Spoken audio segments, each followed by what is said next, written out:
The lecture hall fell silent as Professor Vexthor announced the third-year combat assessment.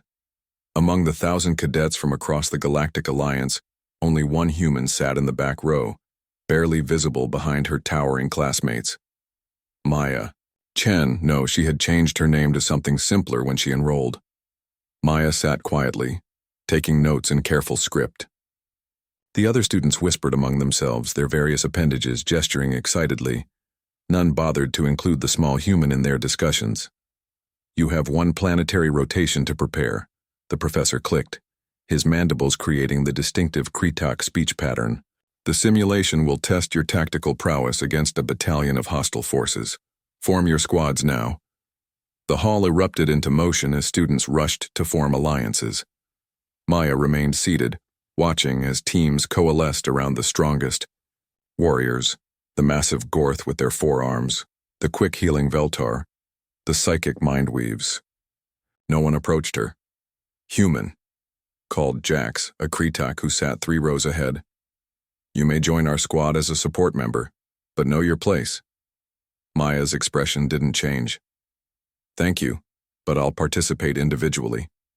Laughter rippled through the hall. Solo combat against a battalion was considered suicide in every tactical manual. The next morning, Maya entered the simulation chamber alone. Her equipment was minimal: standard armor, a basic plasma rifle, and her grandmother's old knife. The other squads gathered in the observation area, eager to witness what they called the human's foolishness. The simulation began. 1,000 enemy combatants materialized across a rugged landscape of valleys and cliffs. The watching students saw Maya disappear immediately into the shadows. "Fascinating," Professor Vexthor noted. "She's not engaging directly." For the first hour, nothing happened. The enemy forces advanced methodically, searching for their target. The observing students grew restless. Where did she go? Has she surrendered already? Then the first enemy, soldier, fell. A distant energy blast echoed across the simulation. Then another. The enemy forces scrambled to locate the source, but their scanners showed nothing. Maya had spent her childhood on the brutal frontier world of Terminus, where human colonists fought for survival against hostile wildlife and raider attacks. While her classmates had trained in pristine academies, she had learned warfare in its rawest form. She moved like water through the rocky terrain, her smaller frame allowing her to slip through gaps that would trap larger species. Each shot was calculated, each movement precise. She used the environment itself as camouflage, timing her attacks to coincide with natural sound patterns. Another hour passed. The enemy battalion, now reduced to 800, began showing signs of panic. They fired randomly at shadows, wasting ammunition and revealing their positions. "Impossible," breathed Zora, a 4-armed Gorth warrior. "How is one being eliminating so many?" Maya had discovered something during her years on Terminus.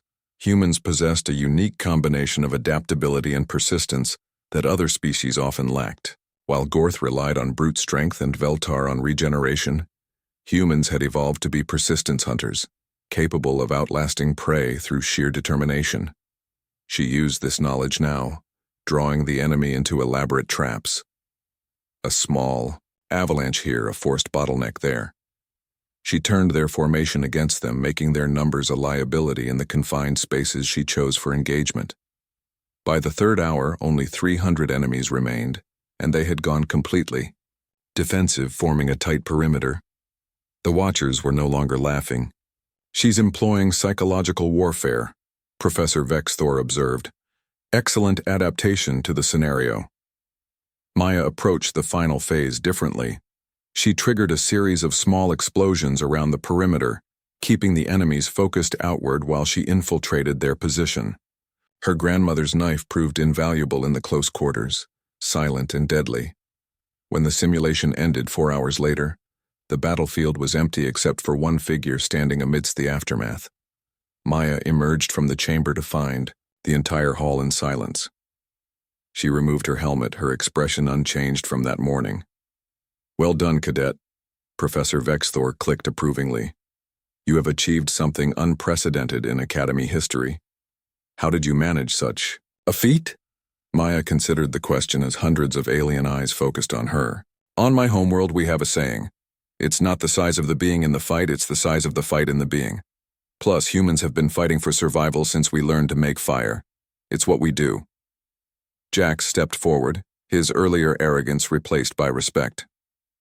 I withdraw my earlier assessment. Would you consider training with us? We have much to learn. Maya smiled slightly, the first expression she'd shown all day. Training together would be beneficial for all of us. After all, understanding different perspectives is what makes an effective warrior.